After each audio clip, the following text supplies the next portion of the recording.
with a loss on senior night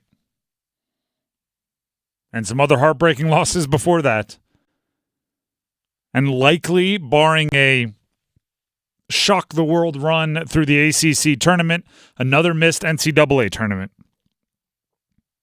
NC State's administration can seriously start deciding, debating, deliberating, and making a decision on Kevin Keatts' future. And to be completely honest, right, like the last sales quarter before you have to have your job evaluation or your contract comes up, you probably wanted it to go better if you were Kevin Keatts, right? The last night and then the game before, really tough ones for the NC State coach. Last night, outcoached by John Shire. That's the way I look at it. And that happens, right? Good coaches, great coaches get out-coached every now and then, and the timing of it is just very not advantageous. Unadvantageous? I don't know how to properly format that grammar, but it's not good. That's what I need to simplify the vocab. Nailed it. It's not good for Kevin Keatts. They played right into what Duke wanted. Duke wanted the perimeter to be shut down, and NC State continued pounding it into the post to DJ Burns, and Duke was like, that's what we were trying to. And meanwhile, while they were doing that, Duke had a massive advantage on the rebounding, offensive rebounding specifically, so it was all like, it almost was like NC State didn't realize they were doing exactly what Duke wanted them to until it was too late. Kevin Keatts on the rebounding in that game and how it ended up being a factor in the outcome. One of the stories of the game is obviously, giving up 19 rebounds. Offensive rebounds is never a good situation for you. It's weird when I look at this stat sheet because they got 12 more shots than us, and typically that's who we are. We turn people over so we get more possessions. Well, here's why. Right? Sometimes there is kind of an obvious answer. DJ Burns, what do we call him? We call him a center, right? Even when he's playing alongside Diarra, because Diarra would be the guy kind of moving out to the 4 and stretching the floor. DJ Burns is your starting center. He has 2 games all year with double-digit rebounds. That right there, like, oh, why? Wow. Here's a I did not know that until you just said it. Here's a stretch of the in-game rebounds by your starting center. 2, 1, 4, 2, 2, 3, 2, 4, 3, 4, 0. Those are consecutive games. Now, here's the thing. You couldn't take DJ Burns off the floor because so much of your offense was pounding him the ball down low, and then you turn around and go, rebounding was a massive impact on the game, and you fail to realize that was 2 sides of the same player in the game. Your offense was most effective when he was pounding it down low, and he was doing the spin moves, and he was doing the touch, and he was using the glass, and he was soft hands and twinkle toes feet. But then the other team was comfortable giving those up while making you work for it because they're like, yeah, when he's out there, we actually get 2 possessions to every one of yours because we're grabbing an offensive board every time we miss. That's 2 possessions. You only get 1 down here. And if we're taking threes, right? If we're setting up Jared McCain for threes, who, by the way, Jared McCain didn't have a good first half. Kyle Filipowski didn't have a good first half. So they're setting up Proctor for threes. They're setting up Roach for threes.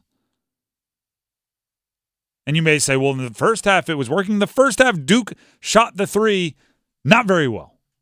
4 of 16. Not very well. Actually, that's better than I would have expected. Watching the game, I would have expected they were 25%. I would have expected them to be in the teens. But in the second half, when they started knocking down threes, that lead just grows. And it was funny in the post game.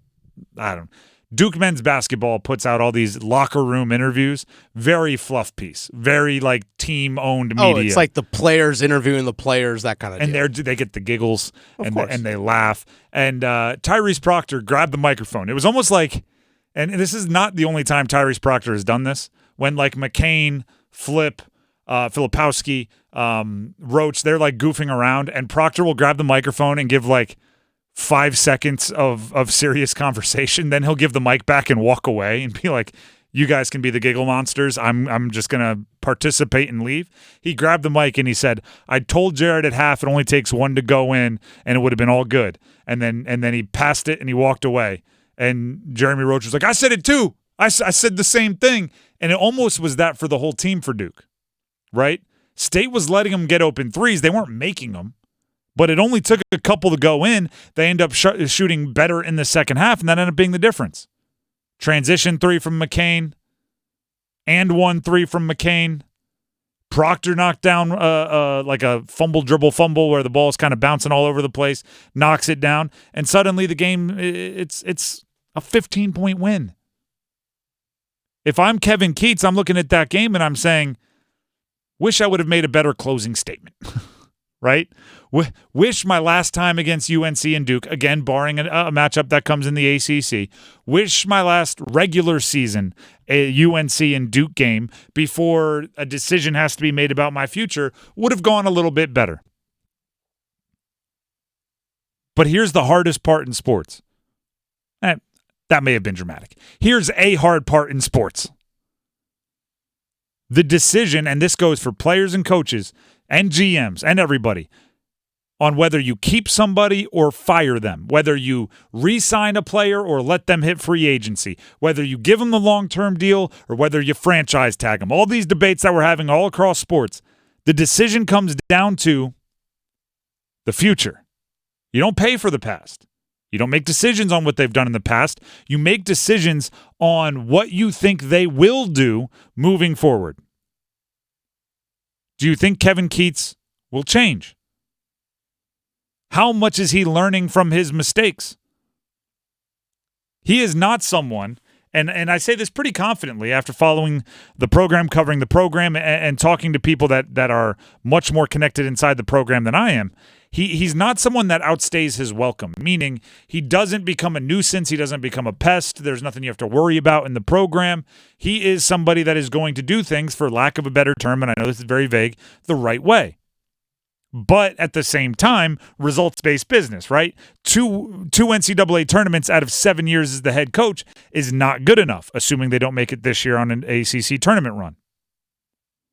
You don't make decisions, though, based on what a coach or player has done. If that were the case, you'd be paying all your old vets all of the money and your young studs wouldn't be making anything. You do it based on what you believe they will do in the future. College basketball is changing. It's less about how persuasive you can be in a living room. It's more about how much your name, image, and likeness collective can pay players. It's less about recruiting out of high school. It's more about finding the perfect mercenaries in the transfer portal. If you think Kevin Keatts is learning from his mistakes, will build the roster in a different way, and is preparing and is ready to take advantage of the next era of college basketball, you do that. If you think you keep him around. If you think he is maybe passed over, if you think what has happened this year and in 5 of the last 7 is more likely to continue, then you move on. But it's a predictive question, right? This is very much not a results question, and that is tough. Now, I will say this, okay, to cover all of my bases. The best, one of my sayings is, the best indicator of future results is past results. So if you want to hold it against him that the results haven't been there, that's fine.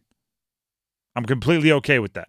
Seeing fans hold him accountable for 2 NCAA tournaments out of 7 years, I'm not going to knock that, because the best indicator of future results is past results. If a coach has made it to the NCAA tournament 7 out of 7 years, I know what I'm going to be betting he's going to do in the 8th year. But I still pay him on what I think he's going to do in the 8th year. Is he going to be the coach next year?